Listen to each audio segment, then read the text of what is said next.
Soy el abogado Mauri Rojas, director del Instituto Academia de Formación Jurídica Simón Rodríguez.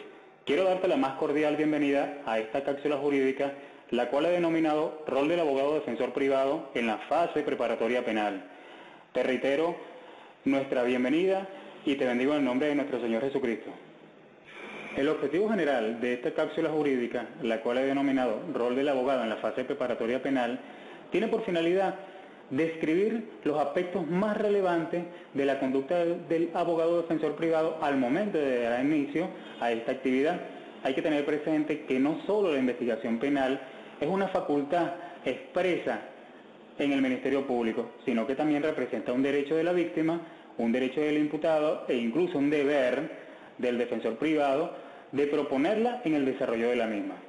Vamos a clasificar o vamos a estructurar esta cápsula de 4 maneras diferentes. Le pudiéramos agregar un tópico adicional dependiendo de las circunstancias o incluso la dinámica de connotación académica que podamos darle.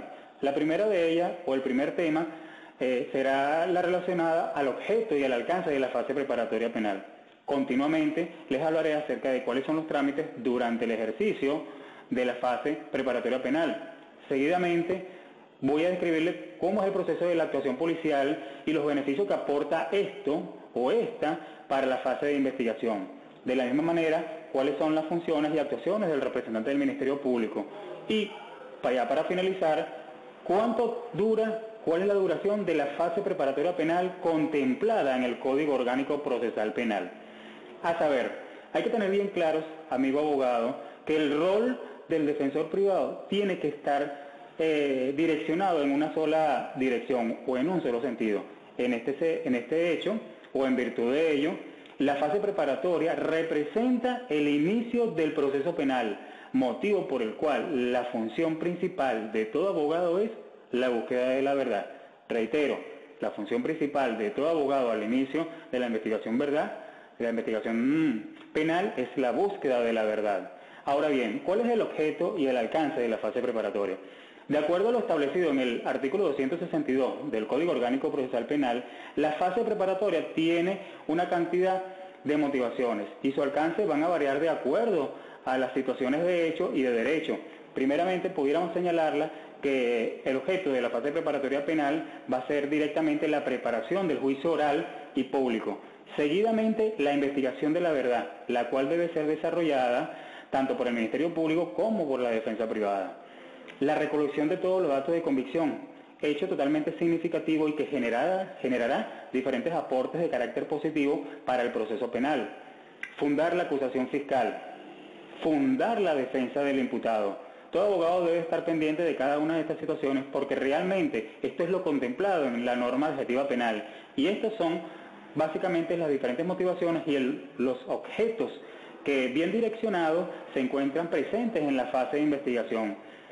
Y que la debemos reconocer como la búsqueda permanente de la verdad, la cual le van a beneficiar directamente a nuestros representados. Ahora, fíjate tú, estimado colega, cuando hablamos de la investigación de la verdad, nos estamos refiriendo a aquello que está expresamente normado en el precepto jurídico número 11, el 24 y el 111 del Código Orgánico Procesal Penal, los cuales reflejan con claridad la titularidad de la acción penal.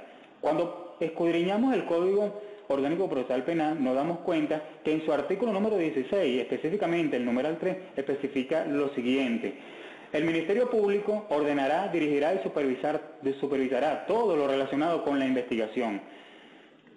Y de la misma manera, la acción penal practicará por sí mismo o por el CICPC o por los órganos con competencia especial y de apoyo en materia de investigación penal las diferentes actividades indagatorias para demostrar la perpetración de los actos punibles.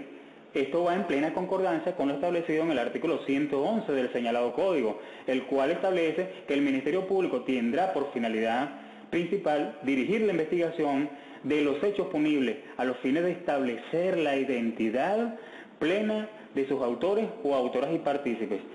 No deja de ser menos cierto, estimados colegas, que dentro de los aspectos y responsabilidades fundamentales que posees como abogado defensor está el reconocer y dominar plenamente lo establecido en el artículo 127 del Código Orgánico Procesal Penal, el cual señala en su numeral 5 Y numeral 7, que la defensa privada debe ser la correcta, debe ser efectiva y que esta es necesaria para el pleno desenvolvimiento del proceso penal y que por supuesto se respete las diferentes disposiciones y prerrogativas a favor de la persona que se encuentra partícipe en este hecho. En este caso es el imputado.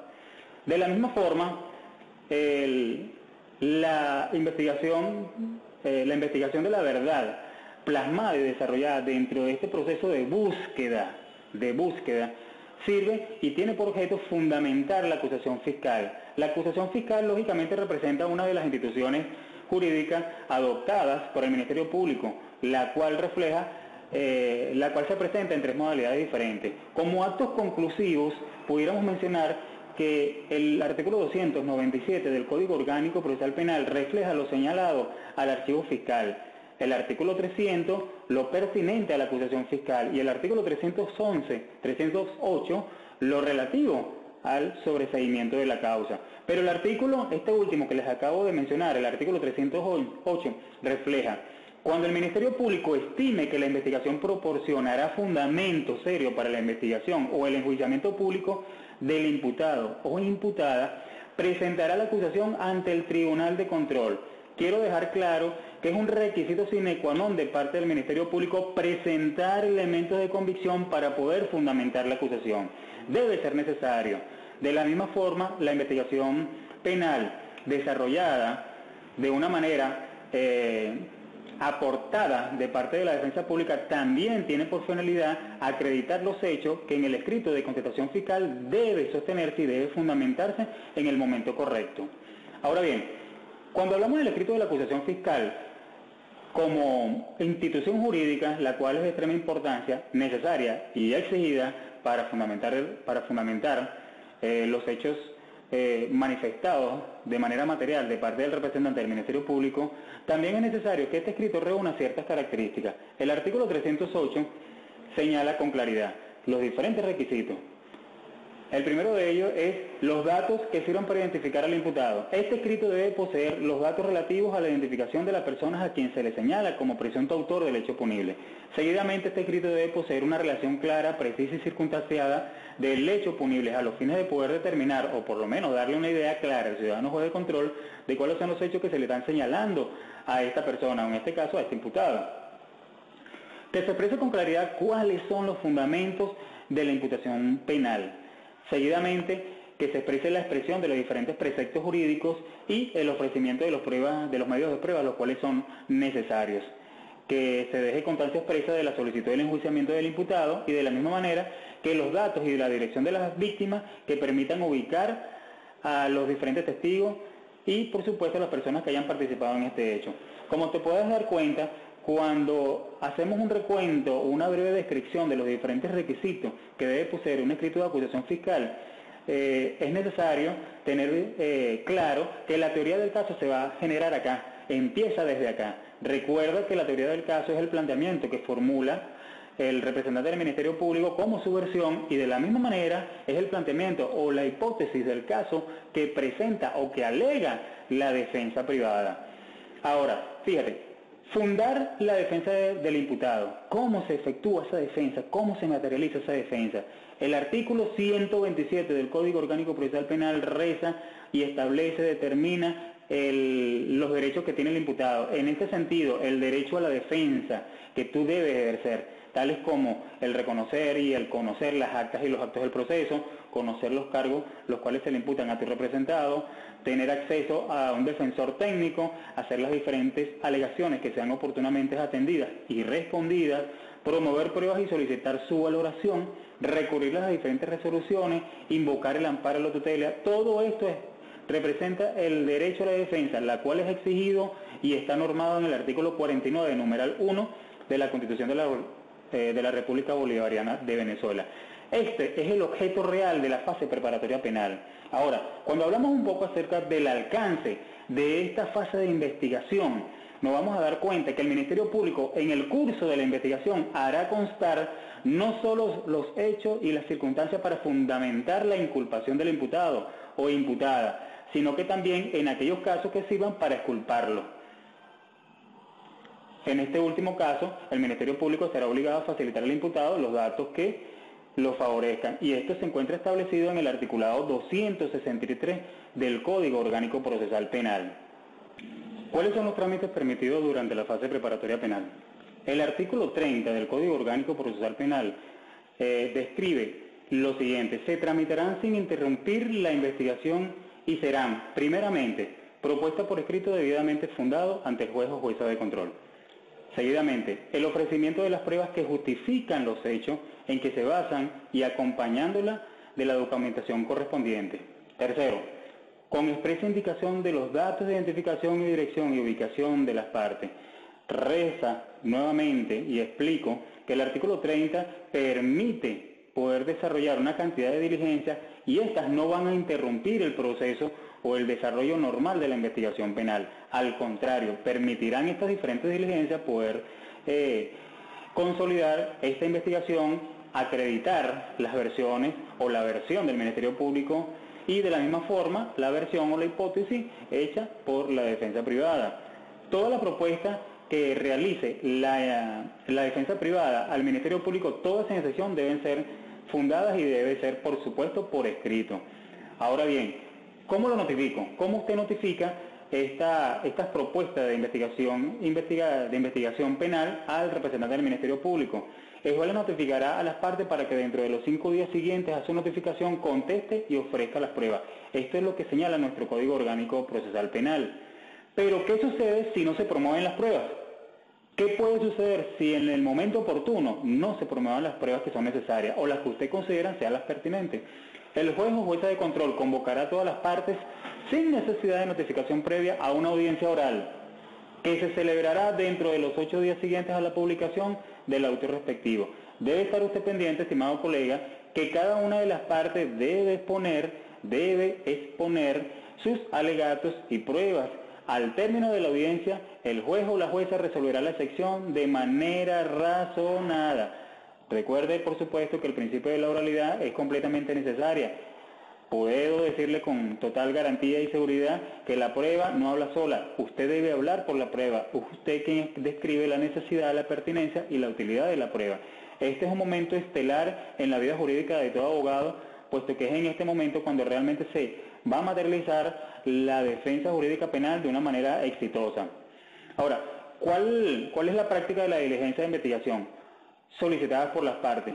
¿Puede el imputado solicitar que se efectúen diligencias investigativas? ¿Puede usted como defensor privado solicitar al Ministerio Público la práctica de la diligencia investigativa? La respuesta es sí, sí puede solicitarla.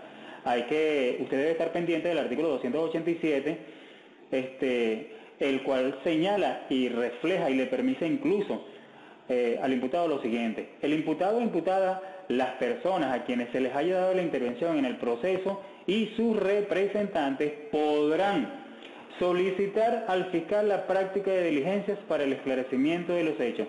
Este es el precepto legal que le permite a usted poder, como defensa privada, poder, como representante o apoderado judicial de su representado, poder pedirle y solicitarle al Ministerio Público tantas diligencias de investigación penal como usted considere sea necesario. Y el fiscal del Ministerio Público tendrá la obligación de realizarlas si las considera pertinentes o no, pero en caso de que éste no la efectúe por considerarlas no importantes, deberá fundamentar su decisión por auto. En consecuencia, el imputado y su defensa tienen amplias posibilidades de actuación en la fase preparatoria del proceso penal. El imputado, reitero, el imputado no tiene derecho a la práctica de diligencias penales. Tiene derecho es a proponer la práctica de las diligencias penales. Reitero y explico nuevamente, el imputado no puede hacer investigación penal, puesto que esto es una facultad consagrada en la norma adjetiva penal al Ministerio Público, pero el imputado sí tiene derecho, de acuerdo al articulado anteriormente explicado, es decir, el precepto número 287, que él puede proponer tantas diligencias como considere necesarias. En conclusión, el Ministerio Público dispone, reitero, el Ministerio Público dispone de amplios poderes para practicar las diferentes diligencias, a objeto de comprobar los rastros y efectos materiales relacionados con la investigación de un hecho y para la individualización de los partícipes en un hecho punible.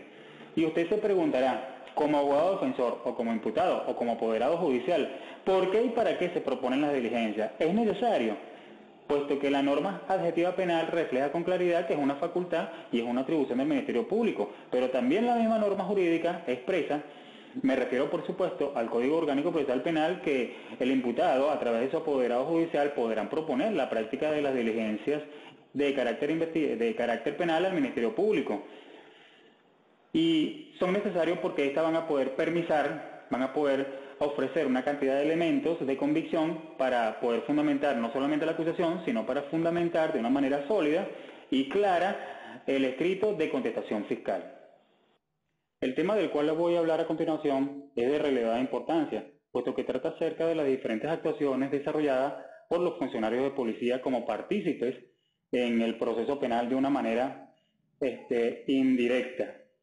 El artículo 266 del Código Orgánico Procesal Penal establece lo siguiente: si la noticia es recibida por las autoridades de policía, éstas la comunicarán al Ministerio Público dentro de las 12 horas siguientes y solo practicarán las diligencias necesarias y urgentes. Hay que recordar que el tipo de diligencias que efectúa los funcionarios de policía son expresamente estas diligencias policiales, no tienen carácter penal, puesto que estas deben ser solicitadas con previa anticipación por el representante del Ministerio Público. Pero ¿cuál es la finalidad de las diligencias policiales? La finalidad básicamente va a radicar en la identificación y ubicación de los autores o autoras y demás partícipes del hecho punible. De la misma forma, el poder asegurar los objetos activos y pasivos relacionados con la perpetración del hecho punible. Pero quiero hablarte adicional a esto, y quisiera que prestaras muchísima atención con respecto a esto, porque esto te va a ayudar mucho al ejercicio de tu defensa penal dentro del proceso. Y es el poder reconocer y dominar los aspectos relativos a las reglas de actuación policial, las cuales se encuentran tipificadas o preceptuadas en el 119 del Código Orgánico Procesal Penal, las cuales cito. En el numeral 1 se establece lo siguiente: hacer uso de la fuerza solo cuando sea estrictamente necesario y en la proporción que lo requiere la ejecución de la detención. Debes estar muy pendiente de todo ello, porque si bien es cierto que esto es una regla de actuación policial, no deja de ser menos cierto que es un deber de todo funcionario policial solo hacer uso de la fuerza cuando sea expresamente necesario. Hay que recordar que tenemos una ley especial para la prevención de la tortura y tratos crueles y degradantes. Sugiero siempre que mantengas esta ley como instrumento de trabajo diario. Como segundo numeral, se expresa que dentro de las reglas de actuación policial, estos no deben utilizar armas excepto cuando haya resistencia que ponga en peligro la vida o la integridad física de personas, dentro de las limitaciones a que se refiere el numeral anterior, es decir, la ejecución de la detención. Los funcionarios policiales no pueden hacer uso de las armas de fuego excepto cuando haya resistencia que ponga en peligro la vida o la integridad de personas físicas. Esto siempre debe estar bien presente en las actas de actuación policial y de una manera descrita de manera formal. Como tercer numeral especifica lo siguiente: los funcionarios policiales no podrán infligir, instigar o tolerar ningún acto de tortura u otros tratos o castigos crueles, inhumanos o degradantes. Recuerda la ley que te acabo de mencionar, la ley especial para la prevención de la tortura y tratos crueles o degradantes. Cómprala, manténla siempre en tu maletín de trabajo y utilízala constantemente, porque esto te va a ayudar muchísimo a desvirtuar y, por supuesto, a hacer una estupenda defensa.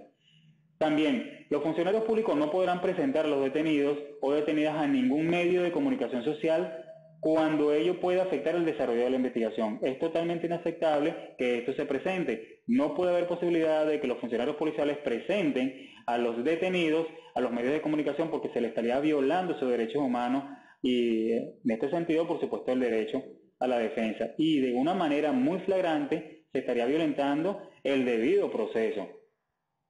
Hablar de la fase preparatoria penal es hablar de las diferentes facultades y atribuciones del Ministerio Público. A saber, el artículo 291 de la norma adjetiva penal, en este sentido el Código Orgánico Procesal Penal, refleja que el Ministerio Público podrá exigir informaciones referentes a un hecho punible. El Ministerio Público podrá practicar por sí o hacer practicar por funcionarios policiales cualquier clase de diligencias. De la misma forma, el Ministerio Público puede ordenar la aprehensión de personas que perturben el cumplimiento de un acto determinado y mantenerlas detenidas hasta su finalización. El Ministerio Público puede solicitar al juez el mandato de conducción y ordenar la devolución de los objetos incautados o recogidos. Ahora, cuando hablamos del primer señalamiento, es decir, el Ministerio Público puede exigir informaciones. Este se encuentra contemplado expresamente en el precepto número 322 del Código Orgánico Procesal Penal. Es decir, el Ministerio Público puede recibir las declaraciones de testigos, puede recibir declaraciones del indiciado, puede valorar las pruebas recabadas, puede efectuar el reconocimiento de inspecciones y de la misma forma el reconocimiento de la experticia. Quiero que estemos pendientes como abogado defensor que señala el artículo 322 cuáles son los documentos que pueden ser leídos en el juicio, que son los anteriormente citados, las declaraciones de los testigos, las declaraciones del imputado, las declaraciones del indiciado, la valoración de las pruebas recabadas, el reconocimiento de las inspecciones y el reconocimiento de las diferentes experticias. Ahora, tenemos una sentencia emitida por la Sala de Casación Penal, la número 472, del 6 de agosto del año 2007, y esta refleja que de acuerdo, expresa el acuerdo de las partes de permitir la incorporación de las pruebas en el juicio oral. Tienen que estar muy pendientes de todo ello, porque de no hacerlo se estaría violentando lo que conocemos en el derecho penal como la entrada de la prueba ilícita. Ten presente que el artículo 181 del Código Orgánico Procesal Penal establece que todas las pruebas deben ser incorporadas al proceso conforme a lo establecido en este código, no de otra forma, porque de lo contrario sería completamente ilegal y estaría violentando el debido proceso. Ahora, practicar por sí o hacer practicar por funcionarios policiales cualquier clase de diligencia. Esto es una facultad también del Ministerio Público. El Ministerio Público puede realizar directamente las diferentes actividades que estén relacionadas con la investigación y correlativamente de una manera simultánea. Él puede ordenar que tales actuaciones, por supuesto, que estén relacionadas con los hechos punibles y a la identificación de sus autores y partícipes, las realicen los órganos de policía o los órganos de investigación penal. Ten presente que el artículo número 49 de la Constitución de la República Bolivariana de Venezuela consagra el respeto de la integridad física, psíquica y moral de las personas, o sea que nadie puede ser sometido a torturas o tratos crueles, inhumanos o degradantes. El 195 del Código Orgánico Procesal Penal también hace un señalamiento bastante serio. Cuando sea necesario se podrá proceder al examen corporal y mental del imputado o imputada, cuidando el respeto y el pudor. Si es preciso, el examen se practicará con los expertos o experticias. Esta es la única manera en que se puede realizar este tipo de exámenes y es importante que mantenga siempre esto claro a los fines de preservar la integridad física, psíquica y moral de su representado. De la misma forma, el Ministerio Público puede ordenar la aprehensión de personas que perturben el debido proceso o que perturben el proceso normal en cuanto a la búsqueda de la verdad. Pero la aprehensión de estas personas que perturben este proceso no podrá durar más de 6 horas. Hay que recordar que solamente estar perturbando la investigación no forman parte y no es imputado del proceso. Entonces la aprehensión para este tipo de personas no podrán excederse de más de 6 horas. En el acta respectiva deberá quedar constancia de la medida y los motivos que determinaron el hecho por el cual se aprehendió o se detuvo a esta persona, con indicación de las fechas y las horas de su comienzo y de esa cesación. La Constitución de nuestra Constitución, nuestra norma política expresa con claridad que la privación de una persona solo procede cuando se trata de la detención en flagrante y la otra sobre la base de una medida provisional o privada de libertad ordenada por el tribunal o cuando se entiendan satisfechos los extremos legalmente establecidos en el artículo 236 del Código Orgánico Procesal. Y ahí cuando realmente comienza un proceso de detención judicial. De lo contrario, entonces es una detención preventiva, y no podrá exceder, como les acabo de mencionar, no podrá exceder de más de 6 horas. Ahora, ¿cuáles son los requisitos para efectuar una detención? Primeramente, que la persona realmente esté obstaculizando el acto procesal, es decir, el acto de investigación penal. Que la aprehensión será hasta que finalice el acto y no podrá exceder dentro de 6 horas. Y esta debe contar en el acta con los motivos, la fecha, la hora de comienzo y la hora de cesación. Y esto es importante que tú lo reconozcas a los fines de evitar malos entendidos y por supuesto que el proceso de investigación penal se mantenga siempre presente y en la mejor condición. Ya para concluir esta cápsula jurídica, me gustaría hablarte un poco sobre el término o la duración de la fase preparatoria penal, la cual muchas veces es malinterpretada de acuerdo a lo establecido en el articulado 295 del Código Orgánico Procesal Penal. Ahora, el mencionado código no establece un plazo real o un plazo determinado para que el Ministerio Público dé término a la fase preparatoria del proceso. Este articulado, es decir, el 295, establece únicamente, pasado los 8 meses desde la individualización del imputado, este o esta o la víctima podrán, reitero, pasado los 8 meses, la víctima, podrán solicitar al juez, podrán requerir al juez o jueza de control la fijación de un plazo prudencial, no menor de 30 días ni mayor de 45 para la conclusión de la investigación. Quiero decir esto, que visto este articulado, entendiendo este precepto desde un punto de vista totalmente como defensa privada, a partir o después de los 8 meses le nace el derecho a la defensa de solicitarle al juez que la fase preparatoria penal tenga término de parte del Ministerio Público. Esto es el término o esta es la duración real de la fase preparatoria penal. De acuerdo al artículo 295, pasados los 8 meses, reitero, pasados los 8 meses, usted como abogado tiene el total derecho de solicitar al juez de control, el Ministerio Público ponga fin o término a la fase preparatoria penal. Estimado colega, luego de haber analizado y conversado los diferentes temas que están relacionados con la investigación penal, quiero nuevamente felicitarte por haber participado de la misma y no sin antes, por supuesto, ratificarte la palabra sagrada del Señor. Quisiera compartir contigo esta reflexión, la cual puedes ubicar en el libro de 2 de Corintios, su capítulo número 5, versículo número 17. Si alguno está en Cristo, nueva criatura es. Las cosas viejas pasaron, he aquí, todas son hechas nuevas. Este es un versículo sumamente hermoso y estoy seguro tú sabrás apreciar y atesorar en tu corazón. Todos somos hechos criaturas nuevas cuando llegamos a los pasos del Señor. Hoy por hoy, yo te declaro en el nombre de nuestro amado Señor Jesucristo, bendiciones para ti, bendiciones para tu vida, bendiciones para tu familia y nueva criatura eres. ¿Qué quiere decir todo esto, estimado colega? Ya no eres la misma persona de ayer, hoy eres una persona diferente. Ya no eres un abogado del montón, hoy eres un abogado de excelencia. Hoy eres un abogado con propósito, hoy eres un abogado con un destino definido y ese destino lo ha acrecentado, se ha empoderado de la palabra del Señor para ti. Espero que esta palabra llegue a tu corazón y la sepas apreciar. Y de la misma forma que esta cápsula jurídica, en la cual denominé rol del abogado en la fase preparatoria penal, sea de tu más completo provecho y la puedas compartir con otros profesionales del derecho. Saludos.